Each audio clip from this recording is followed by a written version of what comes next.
Hello students, welcome to Amrita's blink. मागच्या व्हिडिओमध्ये आपण क्लास 7चा फर्स्ट चॅप्टर पाहिला होता, लार्ज नंबर्स अराउंड अस. आज आपण सेकंड चॅप्टरला सुरुवात करू, जो आहे अरिथमॅटिक एक्सप्रेशन्स. आता अरिथमॅटिक एक्सप्रेशन म्हणजे नक्की काय, तर ते आपण एकदा समजून घेऊयात. आतापर्यंत आपण असे अनेक प्रॉब्लेम सोडवले की समजा 3 + 4 = 7 किंवा 3 × 4 = वॉट, किंवा या आता मागच्या चॅप्टरमध्ये आपण जेव्हा लार्ज नंबर्सचा चॅप्टर पाहिला तेव्हा आपण मिलियन, बिलियन, लॅक्स, क्रोर्स या संख्या आणि त्यांच्यावरचे वेगवेगळे ऑपरेशन्स पाहिले.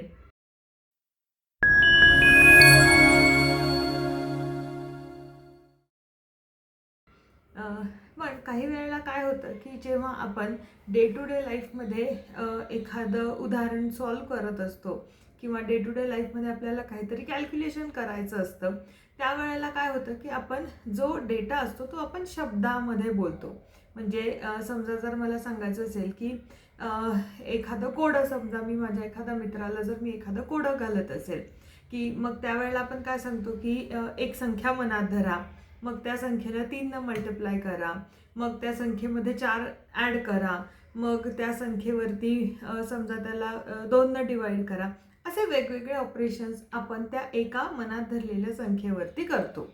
किंवा मग आणखी आपल्याकडे असेही सिनारिओ असतात की ज्याच्यामध्ये समजा तुम्ही पेट्रोल भरायला गेले पेट्रोल पंपावरती, तर त्यावेळेला तुम्ही तिथे पाहता की आजचा पेट्रोलचा रेट काय आहे आणि हा जो आजचा पेट्रोलचा रेट आहे, तर तुम्ही तुमच्या गाडीमध्ये समजा 5 लिटर पेट्रोल जर भरलं, तर तुमचे वडील तुम्हाला पटकन सांगतात की मग आपल्याला टोटल पैसे किती होतील. तर त्यावेळेला तुम्हाला पटकन काय करावं लागतं, तर मल्टिप्लिकेशन करावं लागतं. मग तुम्ही काय करता की पेट्रोलचा जो आजचा रेट आहे तो घेता, त्याला 5 मल्टिप्लाय करता. तर हे जे एक्सप्रेशन आहे ह्याला म्हटलं जातं सिम्पल एक्सप्रेशन. म्हणजे काय, तर सिम्पल एक्सप्रेशन याचा अर्थ काय की आपण एखादी संख्या घेतो आणि त्या संख्येवरती आपण वेगवेगळे ऑपरेशन्स करतो. मग हे ऑपरेशन्स ॲडिशन असू शकतं, सबट्रॅक्शन असू शकतं, मल्टिप्लिकेशन असू शकतं किंवा डिव्हिजन असू शकतं, किंवा पुढे जाऊन मे बी त्याचं पर्सेंटेज काढायचं असेल वगैरे. पण सगळ्यात बेसिक आपले हे जे 4 ऑपरेशन्स आहेत, ॲडिशन, मल्टिप्लिकेशन, सबट्रॅक्शन आणि डिव्हिजन, हे 4 ऑपरेशन्स वापरून आपण काय करतो की हे जे डे टू डे सिनारिओज आहेत हे आपण सॉल्व करतो. डे टू डे लाईफमध्ये आपण एक्झाम्पल सॉल्व करतो, वेगवेगळे मॅथमॅटिकल एक्सप्रेशन्स सॉल्व करतो आणि याला म्हटलं जातं अरिथमॅटिक एक्सप्रेशन्स. मग पुढे जाऊन याच्यामध्ये मग एखादं व्हेरिएबल असू शकतं, मग 1 किंवा 2 व्हेरिएबल्स असू शकतात, त्याला आपण टर्म्स असं म्हणतो. काही नंबर्स असतात ज्याला कोइफिशियंट म्हटलं जातं, ते आपण पुढे पाहूयात. पण आता आपण बेसिक फक्त नंबर्स वापरून तयार होणारे जे एक्सप्रेशन्स आहेत ते कसे तयार करायचे, म्हणजे वर्ड फॉर्ममध्ये जेव्हा तुम्हाला एखादा सिनारिओ दिलेला असेल त्याच्यावरून मॅथमॅटिकल एक्सप्रेशन कसं तयार करायचं याचे काही एक्झाम्पल्स पाहूयात. Let's start with example number 1. Mallika spends ₹25 every day for lunch at school. Write the expression for the total amount she spent on lunch in a week from Monday to Friday. आता जसं आपण discuss केलं तसाच इथे scenario दिलेला आहे की एका दिवसाचा लंचवरती जो होणारा खर्च आहे तो दिलेला आहे आणि ती लंचवरती आठवड्याभरामध्ये टोटल किती स्पेंड करते ते आपल्याला काढायचं आहे. So how much she spend on in a single day, that is ₹25. म्हणजे तिच्या एका लंचची किती किंमत आहे, 25. Write the expression for the total amount she spend on lunch in a week from Monday to Friday. आता आपल्याला माहिती आहे की एका वीकमध्ये किती दिवस असतात, 7. म्हणजे तिने 7 लंच घेणं अपेक्षित आहे. पण प्रॉब्लेम नेहमी अतिशय केअरफुली वाचणं गरजेचं आहे, कारण आपल्याला इथे दिलेलं आहे it should be Monday to Friday. म्हणजे आपल्याला फक्त 5च दिवस कन्सिडर करावे लागतील. सो 25ला total amount spent on lunch काढण्यासाठी आपल्याला काय करावं लागेल, या 25ला 5 मल्टिप्लाय करावं लागेल. So it is 5 × 25. So the expression for the total amount is 5 × 25. आपल्याला आन्सर नाही काढायचं आहे, टोटल अमाऊंट नाही विचारली आहे इथे. आत्ता सध्या आपल्याला फक्त एक्सप्रेशन काढायचं आहे.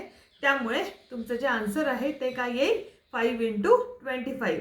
त्यालाच आपण 5 टाइम्स 25 म्हणू शकतो, 5 इंटू 25 म्हणू शकतो, किंवा द प्रॉडक्ट ऑफ 5 अँड 25 असंही म्हणू शकतो. सो एकच मल्टिप्लिकेशन आहे, ही आपण या 2-3 फॉर्ममध्ये लिहू शकतो.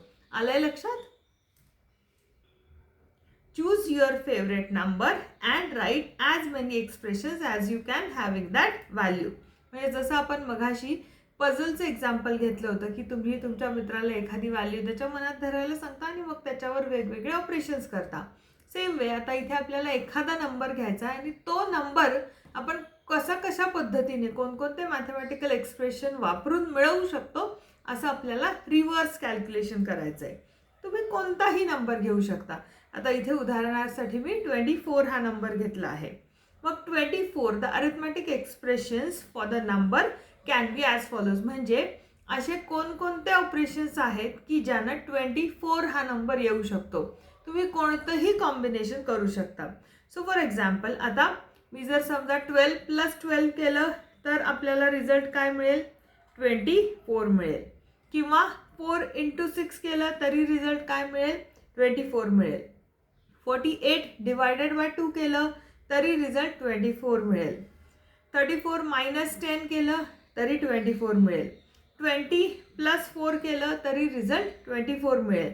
So addition, subtraction, multiplication, division असे कोणतेही एक्सप्रेशन्स वापरून तुम्हाला फक्त इथे काय करायचं आहे की तुम्ही जो नंबर ठरवला आहे, म्हणजे जसं की इथे 24 आहे तर 24 आन्सर आलं पाहिजे. आणखी कोणकोणत्या कॉम्बिनेशन्स तुम्ही तयार करू शकता मला कमेंट बॉक्समध्ये कळवा. आपण पुढे जाऊयात. Fill in the blanks. 10 + 2 - 7 + 1 आणि 13 - 2 - 4 × 3. आता इथे आपल्याला काय करायचं आहे? इथे आपल्याला कम्पेअर करायचं आहे. मग आधी आपण काय करू? आपण हे दोन्ही, आता ही जी साईड आहे हिला म्हटलं जातं LHS, जी इक्वल टूच्या लेफ्ट हँड साईडला असते तिला म्हटलं जातं लेफ्ट हँड साईड म्हणजे, आणि इक्वल टूच्या राईट हँड साईडला जी साईड असते तिला म्हटलं जातं RHS. आता इथे LHS आणि RHS दिलेले आहेत आणि आपल्याला मधलं साईन फाइंड आउट करायचं आहे. मग आपण काय करू? सगळ्यात पहिल्यांदा आता 10 + 2. 10 + 2 म्हणजे किती होतात? 12 होतात. 7 + 1. 7 + 1 म्हणजे किती? 8. मग आपण आता 12 आणि 8ला कम्पेअर करू. आता 12 आणि 8 मध्ये आपल्याला माहिती आहे की 12 इज ग्रेटर दॅन 8. म्हणून फर्स्ट जे आपलं कंपॅरिझन आहे त्याच्यात आपल्याला म्हणावं लागेल 10 + 2 इज ग्रेटर दॅन 7 + 1. आणि तसंच सेकंड एक्झाम्पल पण आपण सॉल्व करू. सेकंड एक्झाम्पलमध्ये आपल्याला काय दिलेलं आहे? 13 - 2 on the left hand side. So left hand साईडचा आपला रिझल्ट किती आहे? लेफ्ट हँड साईडचा आपला रिझल्ट आहे 13 लेफ्ट हँड साईडचा आपला रिझल्ट आहे 13 - 2 विच इज इक्वल टू 11. आणि राईट हँड साईड आहे 4 × 3 विच इज इक्वल टू 12. आता आपल्याला माहिती आहे की 11 इज लेस दॅन 12. म्हणून 13 - 2 इज लेस दॅन 4 × 3. आलंय लक्षात? इथे जेव्हा डॅश होती तेव्हा आपल्याला ग्रेटर दॅन आहे का, इक्वल टू आहे का, किंवा लेस दॅन आहे का हे आपल्याला काढायचं होतं. Let's start with example number 2. Which is greater, 1023 + 125 or 1022 + 128? आता आपण प्रिव्हियस एक्झाम्पलमध्ये काय केलं? जेव्हा कंपॅरिझन करायचं होतं तेव्हा छोटे नंबर होते, त्यामुळे आपण डायरेक्टली त्यांचा रिझल्ट कॅल्क्युलेट केला, रिझल्ट कम्पेअर केला आणि मग त्याच्यानुसार ग्रेटर दॅन आहे, लेस दॅन आहे की इक्वल टू आहे हे आपण कम्पेअर केलं. पण आता इथे जर तुम्ही पाहिलं तर हे नंबर थोडेसे मोठे आहेत. सो 1023 + 125 ही आहे तुमची लेफ्ट हँड साईड आणि राईट हँड साईड काय आहे? 1022 + 128 ही आहे आपली राईट हँड साईड. आणि आपल्याला काढायचं आहे की left hand side is less than right hand side, it is equal to or it is greater than हे आपल्याला फाइंड आउट करायचं आहे. आता ॲक्च्युली जर आपण ह्याची ॲडिशन केली आणि मग नंबर्स कम्पेअर केले तर ते आपण डायरेक्टली करूच शकतो, पण त्याला खूप वेळ जाईल. म्हणून आपण इथे फाइंड आउट करू की आपल्याला काही शॉर्टकट वे मिळतोय का. आता असं बघा की आपण जर हे नंबर्स केअरफुली पाहिले तर ते म्हणजे हे नंबर अगदी लगतचे नंबर आहेत. 1023 पेक्षा 1022 हा फक्त एकनी लहान आहे आणि ह्या 125 पेक्षा हा जो 128 आहे तो किती आहे +3 आणि हा किती आहे -1. मग आपण समजा जर हे फक्त -1 आणि +3 हे जरी कंपेअर केलं तरी सुद्धा आपल्याला रिझल्ट मिळू शकतो. आता ते कसं हे आपण इथे पाहूयात. समजा आता 1023 आणि 125. So imagine there is one person named as Raju. Raju had 1023 marbles and he got 125 more today. So त्याच्याकडे टोटल मार्बल्स किती होती, meaning he has 1023 plus 125 marbles आणि Joy has 1022 marbles and has got 128 marbles today, meaning he has 1022 plus 128 marbles. म्हणजे हा जो scenario आहे यालाच आपण फक्त वर्ड फॉर्ममध्ये कन्वर्ट केलं. आता इनिशियली जर आपण पाहिलं तर इनिशियली फक्त दोघांकडे काय होतं, एक या राजूकडे होते 1023 आणि जॉयकडे होते 1022. म्हणजे राजूकडे किती जास्त आहेत, राजूकडे एक जास्त आहे जॉयपेक्षा. म्हणजे हे जर आपण कंपेअर केलं तर definitely left hand side is greater. So initially Raju had 1 marble than Joy, 1 extra marble than Joy. But नंतर काय झालं की नंतर राजूला मिळाल्या 125 आणि पण जॉयला मात्र मिळालेले आहेत 128. म्हणजे जॉयला किती जास्त मिळालेले आहेत, 3 मार्बल्स जास्त मिळालेले आहेत. So how ever today Joy received 3 more marbles than Raju. So now the difference is, आधी काय होतं की आधी राजू जो आहे तो एकनी पुढे होता, +1 होतं त्याच्याकडे. पण जेव्हा जॉयला ह्याच्यापेक्षा 3 एक्स्ट्रा मिळाले तर त्याच्यामुळे काय होईल, हा जो जॉय आहे तो 2 more marbles त्याच्याकडे असतील. So 3 - 1 is equal to 2. So we can say that Joy has 2 more marbles. म्हणजे आपल्याला ॲक्च्युली ॲडिशन न करता सुद्धा सांगता येईल की Joy had more marbles. So 1023 plus 125 is less than 1022 plus 128. आणि कितीनं ही साईड लेस आहे आता आपल्याला माहिती आहे, ही आहे -2. So right hand side minus left hand side केलं तर त्याचा आन्सर किती यायला पाहिजे, 2. हे सुद्धा तुम्हाला इथे फक्त नंबर्स केअरफुली ऑब्झर्व करून काढता येईल. Let's move to example number 3. Which is greater, 113 minus 25 or 112 minus 24?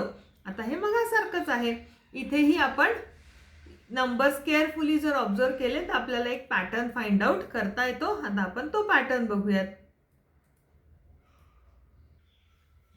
So imagine Raja had 113 marbles and lost 25. आता सबट्रॅक्शन आहे म्हणजे आपल्याला काय करावं लागेल, मगाशी आपण ॲडिशन केलं होतं, इथे आपल्याला सबट्रॅक्शन आहे. म्हणून असं इमॅजिन करू की 113 ओरिजिनल होते आणि त्याच्यातले त्याचे किती हरवले, 25. आणि जॉयकडे ओरिजिनली 112 होते, out of that he lost 24. आता ओरिजिनल जर आपण पाहिलं तर ओरिजिनल सिनारिओमध्ये काय जास्त, कोणाकडे जास्त आहे, ओरिजिनल सिनारिओमध्ये लेफ्ट हँड साईडला आहेत 113 आणि राईट हँड साईडला आहेत 112. सो जास्त कोणाकडे आहेत, लेफ्ट हँड साईडला जास्त आहे. So Raja initially had 1 more marble than Joy. पण त्याच्यानंतर काय झालं की Raja lost exactly 1 more marble than Joy, because Raja lost how many, 25 आणि जॉय लॉस्ट एक्झॅक्टली 24. म्हणजे इथे याच्याकडे आधी काय आहे, सो आपण जर पाहिलं तर 113 आणि 112. सो मायनस काय आहे, 25 आणि इथे काय आहे, -24. सो हा जरी नंबर ग्रेटर असला तरी इथे जो लॉस झालेला आहे तो मात्र लेफ्ट हँड साईडचा एकानं जास्त झालेला आहे. म्हणजे जरी 113 112 मध्ये एक जास्त असला तरी 25 आणि 24 मध्येही एक जास्त आहे. म्हणजे रिझल्टंट जो आहे तो मात्र काय असेल, इक्वल असेल. So because the starting difference and the last difference perfectly balance each other, they have equal number of marbles left. आणि म्हणून आपण म्हणू शकतो 113 minus 25 is equal to 112 minus 24. आलंय लक्षात. आपण फक्त नंबर्स ऑब्झर्व करून सुद्धा कंपॅरिझन करू शकतो. आणखी एक एक्झाम्पल पाहूयात. Use greater than, less than और equal to in each of the following expression to compare them. Can you do it without complicated calculation? Explain your thinking in each case. म्हणजे इथेही आपल्याला काय करायचंय, ऍक्च्युअल कॅल्क्युलेशन नाही करायचंय, numbers observe करून करायचंय. सो फर्स्ट एक्झाम्पल आहे 245 प्लस 289 आणि राईट हँड साईडला आहे 246 प्लस 285. आता आपण फर्स्ट नंबर बघूयात. So first number on the left hand side किती आहे, 245 आणि राईट हँड साइडचा जो फर्स्ट नंबर आहे तो किती आहे, तो आहे 246. So the first number on the left 245 is 1 less than the first number on the right. So आत्ताच्या कंडिशनला आपण काय म्हणू शकतो की LHS ही RHS पेक्षा लहान आहे. कितीनं लहान आहे, -1 न लहान आहे. ठीक आहे. पण आपण लेफ्ट हँड साईडमध्ये किती ॲड केलेले आहेत, 289 ॲड केलेत आणि राईट हँड साईडमध्ये किती ॲड केलेले आहेत, 285 ॲड केलेले आहेत. म्हणजे लेफ्ट हँड साईडमध्ये ॲड किती झालेत, +4 आणि इकडे मात्र किती आहेत, -1. आता 4 +4 -1 म्हणजे रिझल्ट किती येतो, +3. म्हणजे याच्यावरूनच आपल्याला सांगता येईल की LHS is greater than RHS आणि कितीनं ती ग्रेटर असेल, +3 न ग्रेटर असेल. So however the second number on the left 289 is 4 more than the second number on the right. So since gaining 4 easily outweighs losing 1, the left side is greater. And how much greater? That is +3. 245 plus 289 is greater than 246 plus 285.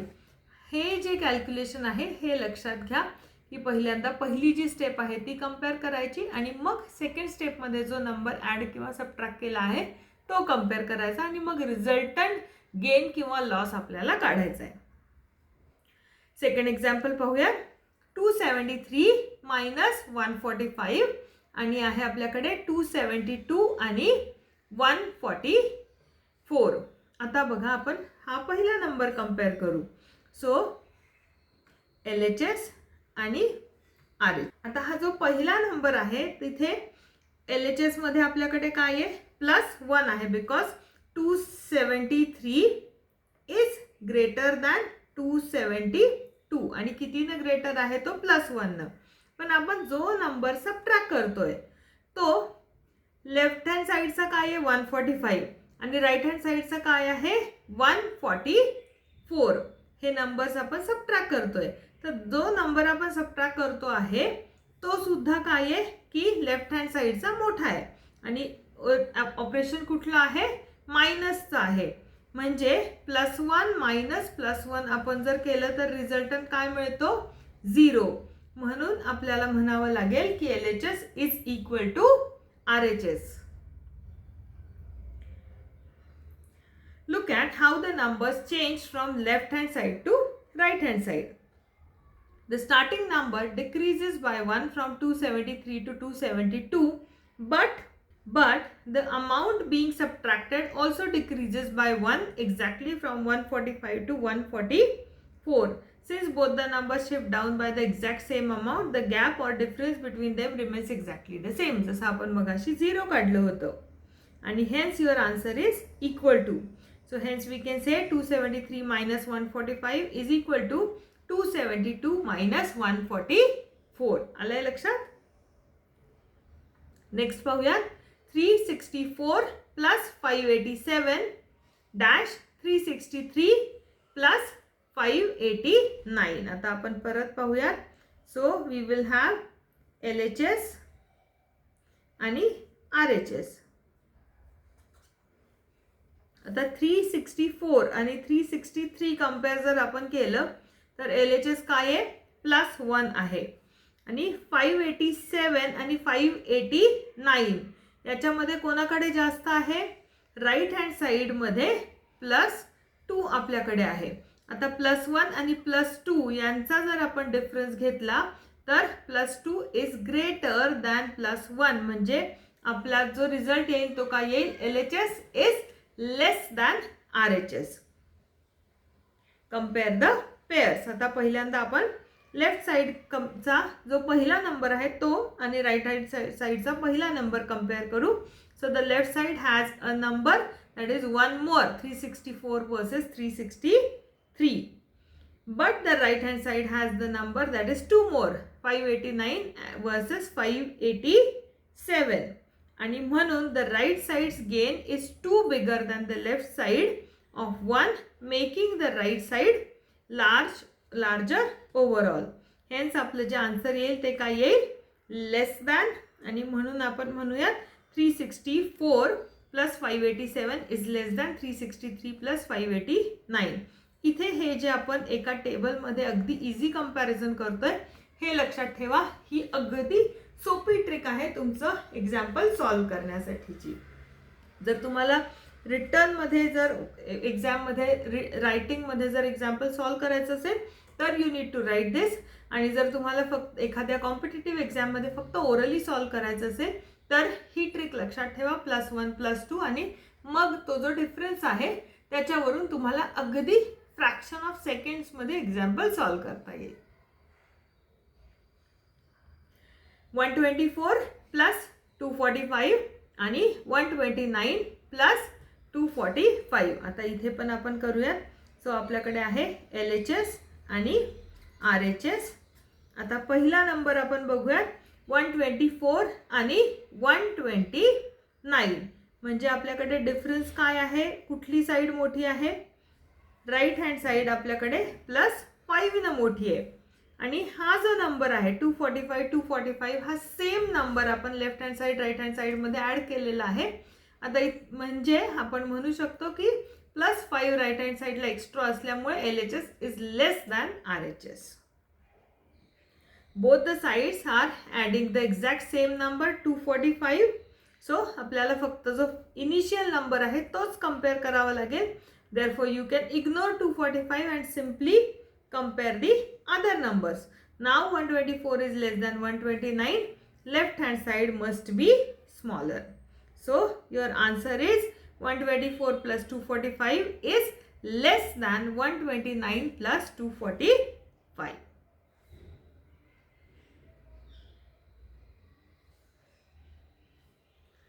Fifth example पाहूयात. 213 - 77 आणि 214 - 76. आता इथे subtraction आहे, so carefully करावं लागेल. LHS आणि RHS. आता पहिला नंबर जर आपण पाहिला 213 आणि 214 तर यांच्यामध्ये राईट हँड साईड +1 नी जास्त आहे. पण सेकंड नंबर जर आपण पाहिला तर 77 आणि 76. तर म्हणजे हा जो रिझल्ट आहे आपला काहीतरी त्याच्यामधून लेफ्ट हँड साईडला किती सबट्रॅक्ट केलेले आहेत, 77 सबट्रॅक्ट केलेले आहेत. आणि पण इथे सबट्रॅक्शन आहे आणि राईट हँड साईडला मात्र 76च सबट्रॅक्ट केलेले आहेत. सो लेफ्ट हँड साईडचा जो नंबर आहे तो काय आहे, 1 नी जास्त आहे 76 पेक्षा. पण आता इथे मायनस साइन आहे म्हणून आपला रिझल्ट काय होईल की राईट हँड साईडचा नंबर ऑलरेडी एकानं जास्त होता आणि जो नंबर आपण सबट्रॅक्ट करतोय तो लेफ्ट हँड साईडचा तो लेफ्ट हँड साईडचा जास्त आहे. म्हणजे जो रिझल्टंट येईल तो आपला काय असेल, तो लहान असेल राईट हँड साईडपेक्षा. कसं ते आपण बघूयात. On the left hand side you are starting with a smaller number. Left hand साईडचा जो नंबर आहे तो काय आहे, छोटा आहे. हा 213 is less than 214 and you are taking away a larger amount. म्हणजे आधीच नंबर छोटा आहे पण जो बाहेर काढतोय तो त्याच्यातून मोठा काढतोय. म्हणजे आपलं जे आन्सर आहे लेफ्ट हँड साईडचं ते डेफिनेटली लहान असणार आहे राईट हँड साईडपेक्षा. So if you start with less and give away more, you will definitely end up with the smaller result. म्हणजे सोपं बघा की तुमच्याकडे 50 रुपये आहेत आणि तुमच्या मित्राकडे 100 रुपये आहेत आणि तुमचा आणखी एक जो तिसरा मित्र आहे त्यानं काहीतरी एक डोनेशनचा ड्राईव्ह सुरू केलेला आहे. तर तुम्ही काय म्हटले की तुम्ही म्हटले की मला हा डोनेशन ड्राईव्ह एकदम चांगला वाटतोय, तर मी या 50 पैकी 40 रुपये देऊन टाकतो.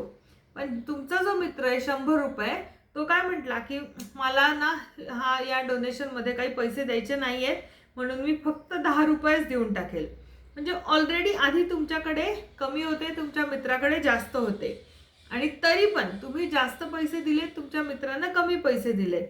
सो ऑब्व्हियसली जी शिल्लक अमाऊंट आहे ती तुमच्याकडे कमी असणार तुमच्या मित्रापेक्षा. तुमच्याकडे 10 रुपये उरतील आणि त्याच्याकडे मात्र 90 रुपये उरतील, कारण इनिशियल पण छोटी होती आणि जे गिव्ह अवे केले ते पण जास्त आहे.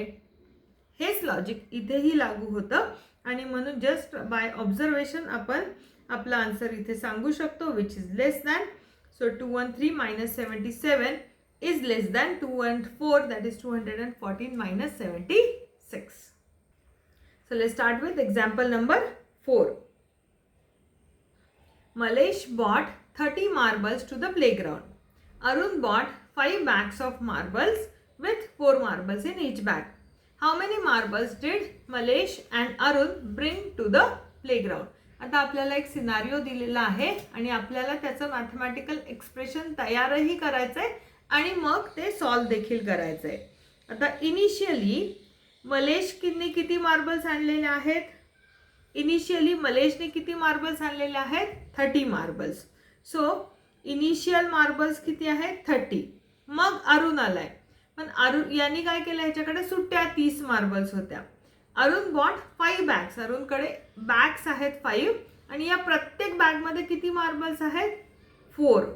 एका बॅगमध्ये 4, अशा 5 बॅग्समध्ये म्हणजे टोटल किती असतील ह्याच्याकडे? 20. आणि मग आपल्याला टोटल मार्बल्स जर काढायचे असतील तर आपल्याला काय करावं लागेल? 30 + 20 = 50 करावं लागेल. मग हेच आपण लिहिणार कसं? तर 30 + 5 × 4 एवढ्या काय आहेत total marbles on the playground. But आता इथे आपल्याला माहिती आहे की 30 + 5 आधी करायचं की 5 × 4 आधी करायचं. आपल्याला वर्ड प्रॉब्लेममुळे माहिती आहे की 5 बॅग्स ऑफ 4 मार्बल्स, म्हणून हे एक्सप्रेशन आपल्याला 5 × 4 असं लिहावं लागेल आणि प्लस त्यात 30 करायचे. So just as punctuation marks are use to resolve the confusions in the language, brackets and notion of the terms are used in mathematics to resolve the confusion. Because आपल्याला माहिती आहे की आयडियल आन्सर आपलं काय आलं पाहिजे? 50. पण समजा जर तुम्ही 30 + 5 केलं तर ते होईल 35 आणि × 4 केलं तर तुमचं आन्सर काय येईल? 140 येईल. सो 140 हे आपलं चुकीचं आन्सर आहे. त्याच्यामुळे आपल्याला व्यवस्थित मॅथमॅटिकल एक्सप्रेशन्समध्ये ब्रॅकेट्स देणं हे खूप इम्पॉर्टंट ठरतं. सो इथे आपला आन्सर काय येईल? 30 × 5 + 4 विच इज 30 + 20 = 50. इतक्या टोटल मार्बल्स आपल्याकडे आहेत.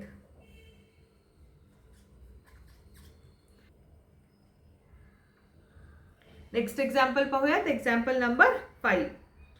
Irfan bought a pack of biscuits for ₹15 and a packet of tur dal for ₹56. He gave the shopkeeper ₹100. Write an expression that can help with the calculation that can help us calculate the change Irfan will get from the shopkeeper. आता हा जो scenario आहे हा आपल्याला day to day लाईफमध्ये खूप वेळा येतो की आपण एखाद्या दुकानात जातो, 2-3 गोष्टी घेतो आणि आपल्याकडे जेव्हा चेंज नसते तेव्हा आपण 100ची नोट देतो, 500ची नोट देतो आणि त्यावेळेला आपल्याला जी चेंज आहे ती किती चेंज आपल्याला परत मिळाली पाहिजे हे करेक्ट कॅल्क्युलेशन आपल्याकडनं करणं अपेक्षित आहे. मग हे कॅल्क्युलेशन्स कसे करायचे? तर ऑब्व्हियसली आपल्याला काय करावं लागेल?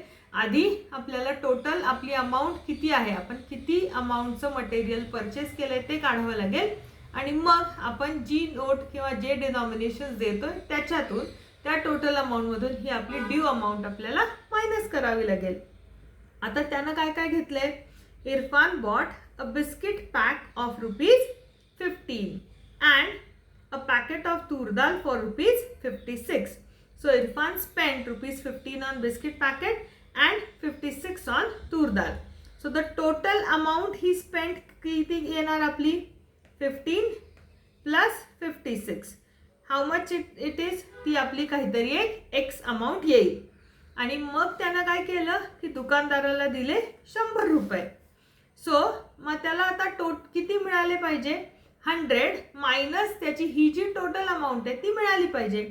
मग तो काय करेल? Simply calculation 100 minus 15 plus 56. पण आता मला तुम्ही सांगा याने तुमचा आन्सर बरोबर येईल की 100 मायनस 15 प्लस 56 करावं लागेल याने आन्सर बरोबर येईल. So can we write this expression without any bracket, that is 100 minus 15 plus 56, की आपल्याला आधी ते ॲड करावं लागेल? ऑब्व्हियसली आपल्याला आधी ॲड करावं लागेल. त्याचं कारण समजा आपण 100 मायनस 15 प्लस 56 केलं तर आन्सर किती येत आहे? 141. कोणताही शॉपकीपर तुम्ही सामान घेतल्यानंतर जर तुम्ही सामानही घेतलं आणि ₹100 दिल्यावर तुम्हाला ₹141 परत देईल का? ऑब्व्हियसली नाही देणार, कारण तुम्ही सामान पण घेतलेलं आहे. म्हणजे करेक्ट कॅल्क्युलेशन काय करावं लागेल? आधी तुमची जी टोटल अमाऊंट ड्यू आहे ती काढावी लागेल 15 प्लस 56 आणि मग ती 100 मधून सबट्रॅक्ट करावी लागेल. याच्यासाठी ब्रॅकेट्स ज्या आहेत त्या खूप इम्पॉर्टंट ठरतात. म्हणजे मग कॅल्क्युलेशन कसं होईल? आपल्याला 100 minus into the bracket 15 plus 36 bracket complete. आणि मग आपल्याला मग त्याची टोटल स्पेंडिंग किती आहे? So 15 plus 56 is equal to 71. So 100 minus 71 ₹29. आणि मग तो शॉपकीपर किती रुपये रिटर्न देईल? 29. So evaluating this expression within the brackets first we get 100 minus 71 which is equal to 29. So Irfan will get back ₹29. आणखी एक एक्झाम्पल पाहूयात. Check if replacing subtraction by addition in this. In this way, doing not change the value of the expression by taking different example. आता मागच्या एक्झाम्पलमध्ये आपल्याला काय झालं की आपण ब्रॅकेट्स दिल्या नव्हत्या आणि ॲडिशन सबट्रॅक्शनचं कॉम्बिनेशन होतं म्हणून रिझल्ट वेगवेगळा आला. पण समजा आपल्याला जर सगळे ॲडिशन असतील तर रिझल्ट वेगळा येईल का सेम येईल ते आपण इथे बघूयात. आता आपण एक्झाम्पल घेऊयात. सपोज राजू नावाचा एक मुलगा आहे, तो दुकानात गेलाय. त्यानं आधी एक बिस्किट घेतलं ₹20, नंतर एक पेन घेतला ₹10 आणि मग तो ₹30 त्यांनी दिले. म्हणजे त्याचं टोटल शॉपिंग किती झालं? ₹30 झालं. थोडासा बाहेर आला आणि त्याच्या अचानक लक्षात आलं की अरे आपल्याला एक पेन्सिल पण घ्यायची होती, ती तर आपण घेतलीच नाही. म्हणून तो पटकन परत मागे आला आणि त्यानं काय केलं? एक पेन्सिल पण ॲड केली. या पेन्सिलची प्राइस समजा होती ₹10. तर टोटल त्याचं बिल किती होईल? मग आता झालं त्याचं ₹40 बिल झालं. त्याच वेळेला समजा दुसरा एक मुलगा आहे. या दुसऱ्या मुलाने काय केलं? तो दुकानात गेला. त्यानं आधी तोच पेन विकत घेतला जो ₹10 होता आणि एक पेन्सिल विकत घेतली. ती पेन्सिल पण काय होती? ₹10चीच होती. म्हणजे त्याचं टोटल बिल किती झालं? ₹20. पण त्याला आईने तर ₹40 दिले होते. मग त्यानं काय केलं? बिस्किट पण घेतलं. सो बिस्किट मग त्यांच्याकडे त्यांनी ₹20 जर बिस्किट घेतलं तर टोटल बिल किती झालं? 40 झालं. म्हणजे आता बघा, पहिल्या केसमध्ये आधी बिस्किट आणि पेन होतं आणि मग पेन्सिल ॲड केली. आणि सेकंड केसमध्ये आधी पेन आणि पेन्सिल होतं आणि मग बिस्किट ॲड केलं.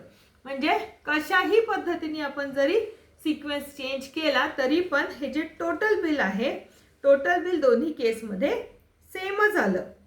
याचाच अर्थ मॅथमॅटिकल एक्सप्रेशन आपण जर पाहिलं तर इथे आपण काय केलंय? 20 प्लस 10 आधी ॲड केलंय म्हणून त्याला ब्रॅकेट आणि प्लस त्याच्यामध्ये 10 ॲड केलाय. रिझल्ट किती आला? 40. आणि या केसमध्ये काय आहे? 10 प्लस 10 त्याला आपण ब्रॅकेट देऊयात आणि प्लस 20. रिझल्ट काय आला? 40. म्हणजे ॲडिशनच्या केसमध्ये तुम्ही कसाही सिक्वेन्स जरी चेंज केला, ग्रुपिंग चेंज केलं, ब्रॅकेट्स चेंज केल्या, तरी काय होतं, रिझल्ट हा नेहमी सेम येतो. ॲडिशन आणि मल्टिप्लिकेशन या दोन्ही केसमध्ये रिझल्ट सेम येतो. मल्टिप्लिकेशन एखादं तुम्ही एक एक्झाम्पल घेऊन व्हेरीफाय करून बघा, तुमच्या लक्षात येईल.